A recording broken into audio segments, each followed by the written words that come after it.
तो दोस्तों चलिए शुरुआत करते हैं जो कि famous slogans of famous Indian personalities, जो हमारे देश के जो बड़े बड़े नेता रहे हैं या जो बड़ी पर्सनैलिटीज सबसे ज्यादा जो एग्जाम में पूछी जाती हैं वो उनमें से होती हैं जो कि फ्रीडम फाइटर्स के तौर पर, जैसे 1857 की क्रांति या 1947 में जब भारत आजाद हुआ उसके पीछे कौन कौन से बड़े नेता हुए, या जो हमारे आगे चलकर हमारे एक इंडिपेंडेंट भारत के भी बड़े लीडर रहे, उन लोगों ने कौन से डायलॉग्स या स्लोगन्स, जो जिसे हम नारा कहते हैं, ठीक है, जो नारे दिए थे वो कौन कौन से थे।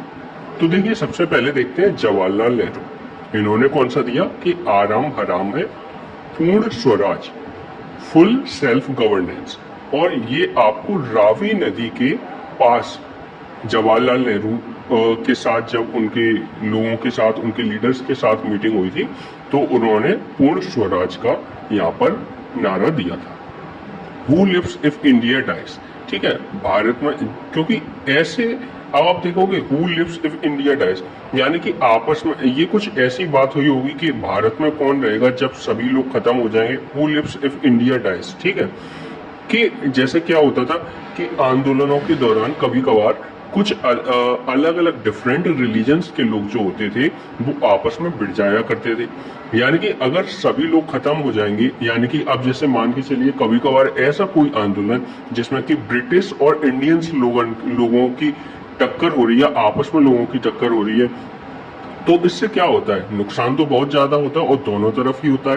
क्योंकि ब्रिटिशर्स जो थे उन्हें तो जाना ही था, उन्हें तो मरना ही था या फिर भागना था, लेकिन इंडिया का भी काफी नुकसान होता था, तो इंडिया के लोग भी मर जाते थे।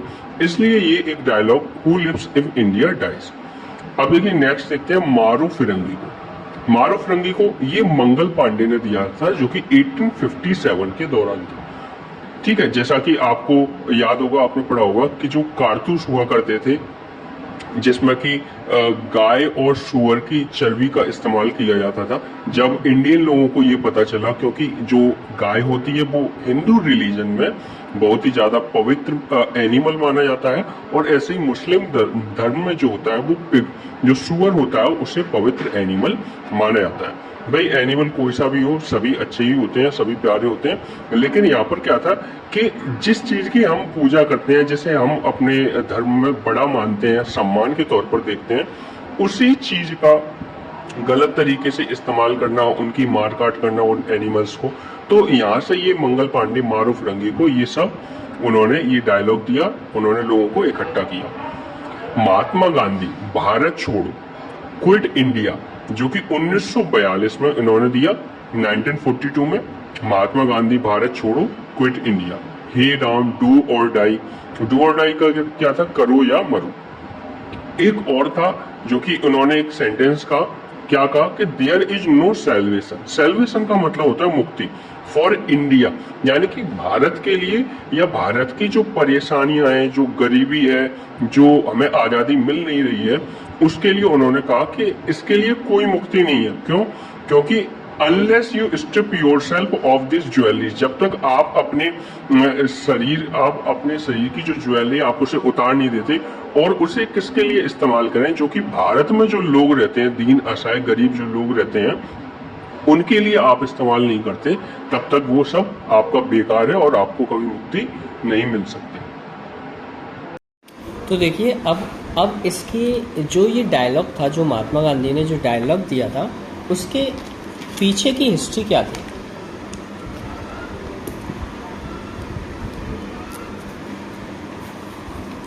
उसकी पीछे की हिस्ट्री क्या थी, देखिए जरा, कि more to know while Gandhi give the clarion call of quit India. इसे जो फेमस किया, क्विट इंडिया, भारत छोड़ो, वो किसने किया कि महात्मा गांधी ने किया। लेकिन ये जो वर्ड था वो कॉइंड किया गया था यूसुफ मेहर अली, आ सोशलिस्ट, जो कि एक सोशलिस्ट थे, trade unionist who also served as mayor of Mumbai, जो कि उस समय के मेयर रह चुके थे मुंबई के, ठीक है, यूसुफ मेहर अली ने। क्या हुआ करता था उस समय कि जैसे हमें कोई स्लोगन लोगों के बीच में प्रभावित करना है, लोगों को प्रभावित करना है या इकट्ठा करना है, तो उस समय जो स्लोगन्स हुआ करते थे वो किसी व्यक्ति के द्वारा बनाए जाते थे और किसी के द्वारा पॉपुलराइज किए जाते थे। क्या होता था कि जैसे कोई भी पूरा आइडिया है वो आपको बताना पड़ेगा, ठीक है। मतलब जैसे कोई एक व्यक्ति आपका ही पर्सनल है या फिर कोई कमेटी या फिर कोई ऐसा सदस्य जो कि इस आंदोलन से जुड़ा हुआ है, उसे इस आंदोलन का आइडिया अच्छे से मालूम है और सारी समरी देखकर ये देखे, ये इस तरीके का स्लोगन वो पता लगाए, इस तरीके का स्लोगन फाउंड करे अपने आप में, कि ताकि लोग अच्छे से इकट्ठा हो सकें, लोग एक दूसरे की बातों को समझ सकें और जो लीडर है वो अच्छे से लीडरशिप अपनी निभा सके। तो यूसुफ मेहर अली ने ये डायलॉग दिया था, कौन सा दिया था? Quit India. 1942 में महात्मा गांधी ने ये फेमस किया, भारत छोड़ो। नेक्स्ट देखिए मदन मोहन मालवीय। मदन मोहन मालवीय ये किसने दिया? सत्यमेव जयते। सत्यमेव जयते, मदन मोहन मालवीय ने कौन सा दिया? सत्यमेव जयते, ठीक है। अच्छा, सत्यमेव जयते, अब कभी कभार नहीं, काफ़ी बार ऐसा सवाल आता है कि जो सत्यमेव जयते है ये किस चीज़ का वर्ड है, ये कहाँ से लिया गया है? तो it is a part of a mantra from the Hindu scripture Mundaka Upanishad. जो उपनिषद है हमारा, उसमें से जो मुंडका उपनिषद है उसमें से ये लिया गया है।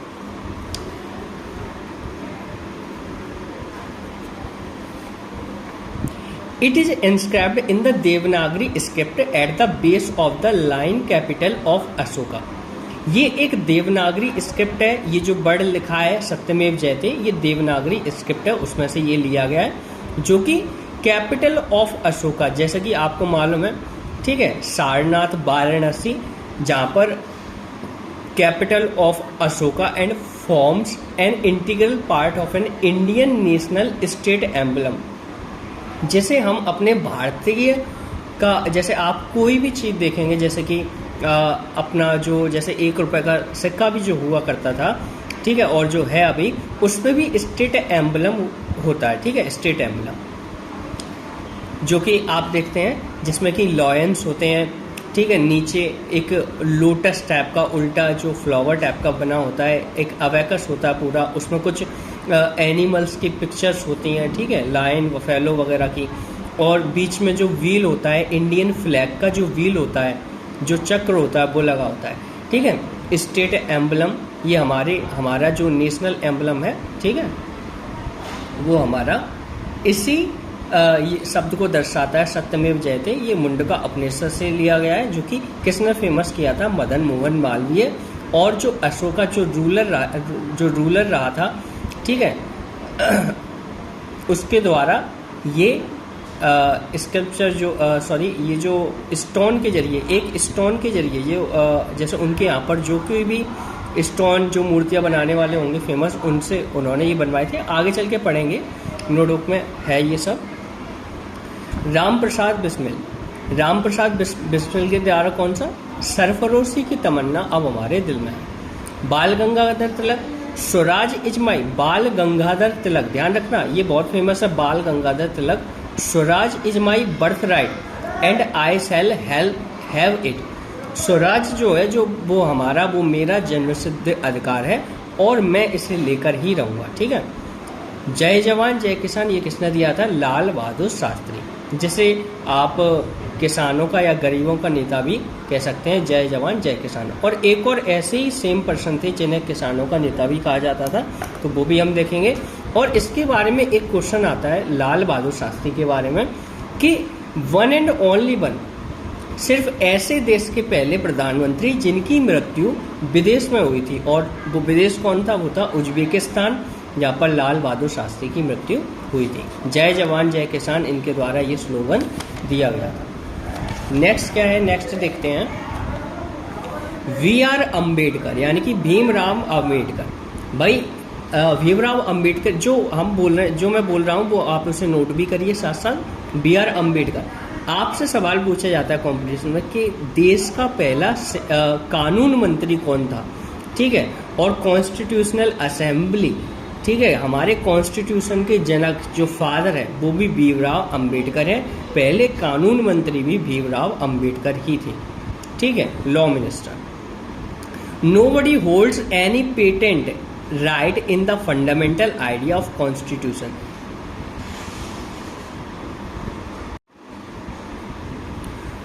तो nobody holds any patent right in the fundamental idea of constitution. ठीक है, तो जो फंडामेंटल आइडिया है कॉन्स्टिट्यूशन का, उस पर किसी का पेटेंट राइट नहीं है, कोई भी ऐसे ही उसमें छेड़खानी नहीं कर सकता। ठीक है, हर चीज़ की एक प्रोसेस होगी, प्रोसीजर होगा, एक विधि होगी। ठीक है, एक प्रोसेस होगी, प्रक्रिया होगी, उसी के जरिए आप कॉन्स्टिट्यूशन में मतलब आप यदि पार्लियामेंट वगैरह के आप सदस्य हैं, ठीक है, लोकसभा, राज्यसभा, इन सब चीज़ों में आप इन्वॉल्व हैं, आप नेता हैं, ठीक है, आप अपनी बात रख सकते हैं, कुछ कह सकते हैं, लेकिन किसी का पेटेंट राइट इसमें नहीं है कॉन्स्टिट्यूशन में। गोविंद बल्लभ पंत, ठीक है, गोविंद बल्लभ पंत। अच्छा, गोविंद बल्लभ पंत के बारे में एक क्वेश्चन आता है कि who is the first chief minister of UP. Uttar Pradesh के पहले चीफ मिनिस्टर कौन थे? जो कि थे गोविंद बल्लभ पंत। ठीक है, तो Govind Ballabh Pant. I believe separate electorates will be suicidal to the minorities. इनका जो फेमस स्लोगन था, जो सेंटेंस था, वो क्या था कि मैं ये मानता हूं कि माइनॉरिटीज के लिए, अल्पसंख्यकों के लिए अलग से एक इलेक्टोरेट, उनका जो नेता है वो सुसाइडल की तरह है, आत्महत्या के बराबर है। ठीक है, ये यूपी के पूर्व सीएम रह चुके हैं और भारत रत्न से सम्मानित 1957 में इन्हें किया गया। 1950 और 1954 के बीच में, 1954 के बीच में ये गोविंद बल्लभ पंत हमारे ये सीएम उत्तर प्रदेश के रह चुके हैं। साउटेड बाय और पॉपुलराइज्ड बाय भगत सिंह। भगत सिंह ने क्या अपना नारा दिया, स्लोगन उन्होंने क्या पॉपुलराइज किया? इंकलाब जिंदाबाद। ठीक है, तो अच्छा आप ये देखिए, इंकलाब जिंदाबाद कुछ ऐसी लैंग्वेज लग रही है जिसमें कि जैसे मुस्लिम रिलीजन की जो लैंग्वेज होती है, कुछ कुछ ऐसा, इंकलाब जिंदाबाद। ठीक है, तो इसके पीछे की हिस्ट्री देखते हैं, ऐसा क्यों? क्योंकि ये जो वर्ड था, ये जो वर्ड थे, ये जो टर्म थे, इंकलाब जिंदाबाद, what given by, coined by मौलाना हसरत मोहानी। हसरत मोहानी के जरिए ये कॉइंड किया गया था। मैंने आपको बताया कि जो नारे, जो स्लोगन्स होते थे, वो किसी विशेष व्यक्ति के द्वारा बनाए जाते थे। रियल नेम क्या था? सैयद फजल उल हसन। सैयद फजल उल हसन। ये काफ़ी बार ये क्वेश्चंस, जितने भी नोट्स हैं ये जो मैं पढ़ा रहा हूँ, इसमें ये बहुत इंपॉर्टेंट है, ये सारे के सारे कंपटीशन में आते हैं, सबसे ज़्यादा ये एसएससी यूपीएससी वगैरह।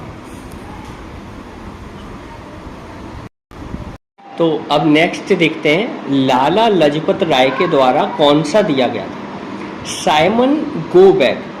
ठीक है, साइमन गो बैक। अब देखिए इसमें क्या है, ये मैं बता रहा हूँ, ये जो लिखा है लाला लजपत राय, इनकी मौत कैसे हुई थी? लाला लजपत राय की मृत्यु कैसे हुई थी? जब ये साइमन गो बैक का नारा दे रहे थे, इनके साथ काफ़ी सारे लोग थे जो ये जुलूस निकाल रहे थे। ठीक है, उसी वक्त जो क्या था, जो ब्रिटिशर्स के जो ऑफिसर हुआ करते थे, शायद ब्रिटिशर, उस ब्रिटिशर का नाम तो जो था वो सॉन्डर था, सॉन्डर्स। ठीक है, सॉन्डर्स करके कुछ। तो उन्होंने क्या किया था, अभी जो इम्पोर्टेंट है वो ये है, ये जो यहाँ पर लिखा है कि उनके सर पर एक मतलब काफ़ी सारे डंडे, उससे इनको हिट किया गया था, जिससे कि इनकी मृत्यु हो गई थी। और बाद में भगत सिंह, चंद्रशेखर आजाद के द्वारा उस व्यक्ति को मार भी दिया गया था। लेकिन ये जो लिखा है उसका मतलब ये था कि देखिए आप क्या लिखा है, every blow on my body will be prove a nail on the coffin of the British empire, a blow to sticks on my head prove to be the nail of the casket of the British rule. ये कहा या तो उनकी जो कब्र पर आखिरी नील की तरह होगी, या जो मृत्यु के समय जो गोल गोल तरीके के जो फूल होते हैं, जो फूल की जो माला होती है वो चढ़ाई जाती है। ठीक है, उस तरीके का ये जो मेरे ऊपर हिट कर रहे हैं, ये अपोजिशन में उनके विरुद्ध यही हर एक स्टिक, हर एक जो डंडा है और जो ये मेरे सर पर मारा जा रहा है, वो इनकी कब्र में नेल यानी कि जो चोवा जो कील होती है उसे अंतिम नील ठोंकने का ये कार्य होगा, ठीक है। और बाद में ऐसा ही हुआ कि ब्रिटिशर्स को यहाँ से जाना पड़ा। नेक्स्ट देखिए, नेक्स्ट क्या है। अब देखिए इसमें क्या है, ये जो साइमन गो बैक जो नारा दिया गया था, ये भी यूसुफ मेहर अली के द्वारा दिया गया था। अब आपसे जैसे नेक्स्ट क्वेश्चन आपसे पूछा जाए कि यूसुफ मेहर अली के बारे में, अभी हमने नेक्स्ट क्वेश्चन, पिछला एक क्वेश्चन था वो हमने पढ़ा था, यूसुफ मेहर अली के द्वारा कौन सा स्लोगन दिया गया था जो कि महात्मा गांधी के द्वारा दिया गया था? बताइए भाई। महात्मा गांधी के द्वारा दिया गया था क्विट इंडिया, भारत छोड़ो, ठीक है, जो कि यूसुफ मेहर अली ने कॉइन किया था। अच्छा, इंकलाब जिंदाबाद किसने किया था? इंकलाब जिंदाबाद जो किया था वो किया था मौलाना हसरत मोहानी, ठीक है, मौलाना हसरत मोहानी, जिसका रियल नेम था सैयद फजल उल हसन। इंदिरा गांधी श्रमेव जयते, श्रमेव मतलब यहाँ पर क्या था? श्रम, लेबर, जो लेबरियस जो लोग होते थे, ठीक है, श्रमेव जयते। या आप ऐसा कह सकते हैं जो श्रम है, जो वर्कर हैं, जो हार्ड वर्क करते हैं, या जो हार्ड वर्क करने के जो करते हैं हमारी कंट्री के लिए, जो भी लोग होते हैं, जितने भी पेट्रियट लोग होते हैं, ठीक है, उसमें आप लोग भी, सब लोग मौजूद जो कि ईमानदारी से श्रम करते हैं, कठिन वर्क करते हैं, ठीक है, देश के लिए प्रोग्रेस करते हैं, उनके लिए श्रमेव जयते। विनोबा भावे, जय जगत, ऑल्सो रिलेटेड टू भूदान आंदोलन। ये फेमस क्वेश्चन है कि भूदान आंदोलन के जो लीडर जिससे वो रिलेटेड रहे कौन कौन से थे? उसमें थे विनोबा भावे, जिन्होंने क्या डायलॉग दिया? जय जगत, काम अधिक और बातें कम। ये संजय गांधी जो कि इंदिरा गांधी के छोटे बेटे भी थे, ठीक है, इंदिरा गांधी के छोटे बेटे भी थे, और उनके जो लड़के थे वो क्या, एक कौन थे? राजीव गांधी, जो कि देश के प्रधानमंत्री भी रह चुके। काम अधिक बातें कम, ये दिया गया था संजय गांधी के द्वारा। जेपी नारायण, या जैसे आप जयप्रकाश नारायण भी कह सकते हैं, इन्होंने इंदिरा गांधी के खिलाफ एक आंदोलन चलाया था, एक मतलब जिसका नाम था संपूर्ण क्रांति, जो कि 1970 में चलाया गया था। जेपी नारायण, इंदिरा गांधी, संपूर्ण क्रांति, ठीक है, जेपी नारायण के द्वारा दिया गया था। कर मत दो, ये कर मत दो, ये जो किसके द्वारा दिया गया था? Don't give the tax, tax मत दो, जो खेड़ा आंदोलन जो हुआ था, ठीक है, खेड़ा आंदोलन जो किसान से जुड़ा था, पीजेंट्स लोगों से जुड़ा था, जिसमें कि एक समय आया था जब सूखा पड़ गया था और ब्रिटिश कह रहे थे कि हमें टैक्स तो कहीं से भी लाकर, चाहे अपने वही सोने जेवरात तक बेच दो, ठीक है। तो इसके पीछे ये जो था कर मत दो, ये दिया गया था किसके द्वारा? ये डोंट गिव टैक्स, ये पटेल साहब के द्वारा ये दिया गया। इसमें लिख नहीं पाया शायद मैंने, ठीक है, सरदार पटेल के द्वारा ये दिया गया था कर मत दो, ठीक है। नेक्स्ट देखिए, भारतेंदु सुभाष चंद्र का था हिंदू और हिंदुस्तान। ये कौन थे? एक पोइट थे, एक राइटर थे, father of modern Hindi literature जिसे माना जाता है, जैसे कहा गया father of modern Hindi literature Bharatendu Subhash Chandra, Hindi, Hindu और हिंदुस्तान, ठीक है। नेक्स्ट स्लोगन क्या है? ये इसके बाद ये लास्ट पेज है इसका, ठीक है, ये देखते हैं अभी। पीवी नरसिम्हा राव, ठीक है, पीवी नरसिम्हा राव। देखिए पीवी नरसिम्हा राव ये भी देश के प्रधानमंत्री रह चुके, ठीक है। पीवी नरसिम्हा राव ये वही प्रधानमंत्री हैं जैसे जो अटल बिहारी वाजपेयी जी की जो सरकार आई थी, जिसमें कि और एपीजे अब्दुल कलाम, इन लोगों ने जो टेस्ट किया था, जो परमाणु टेस्ट था, ठीक है, वो किया था।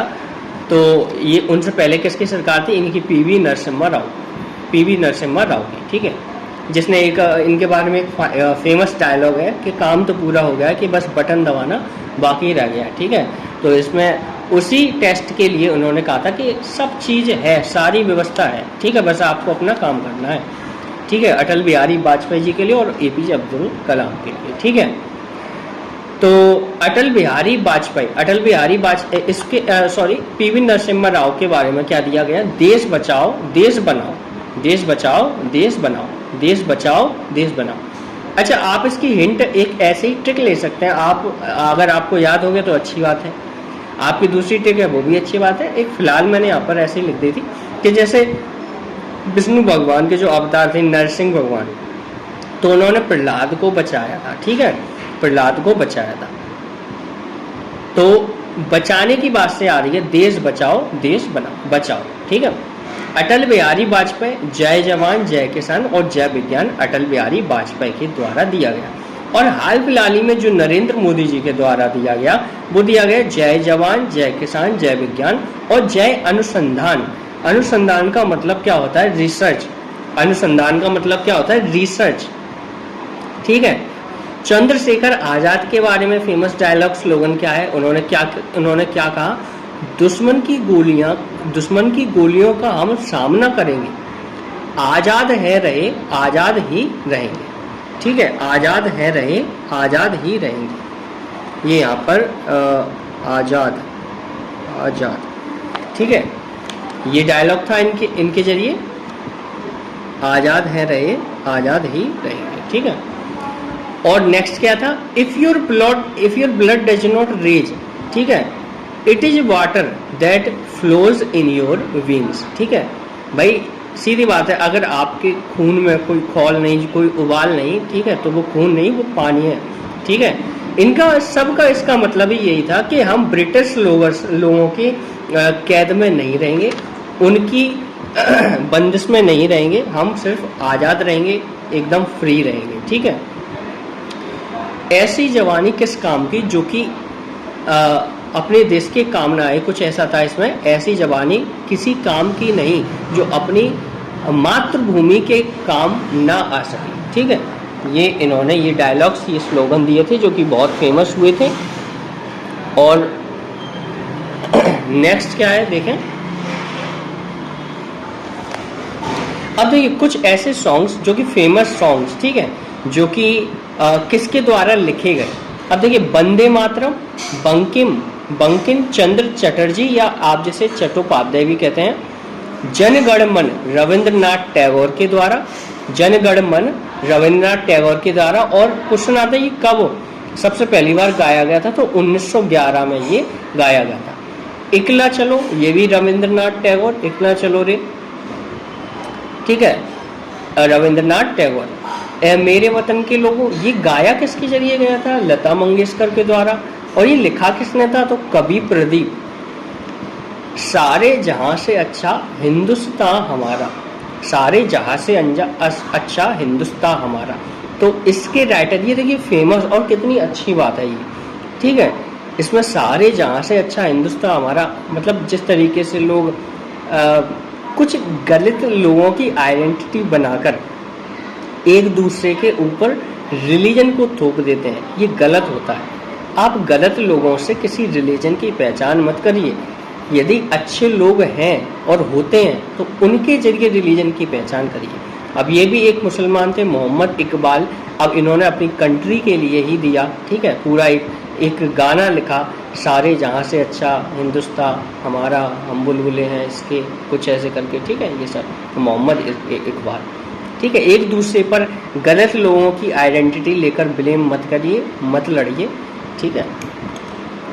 अच्छे लोगों के भी एग्जाम्पल्स लीजिए, ठीक है। अब कुछ इसमें कुछ, ठीक है, ये ज़्यादा से ज़्यादा इम्पोर्टेंट जो था वो मैंने आपको पढ़ा दिया। अगर कहीं थोड़ी स्पेलिंग मिस्टेक्स वगैरह हैं तो आप वो देख लीजिएगा नेट से, गूगल की मदद से, ठीक है। बाकी सब ये इम्पोर्टेंट है, ये पूछा जाता है और इससे ज़्यादा शायद कुछ नहीं होता, ठीक है। ये बहुत मोस्ट इम्पोर्टेंट है, ये आप ध्यान रखिए, ठीक है। Thanks a lot.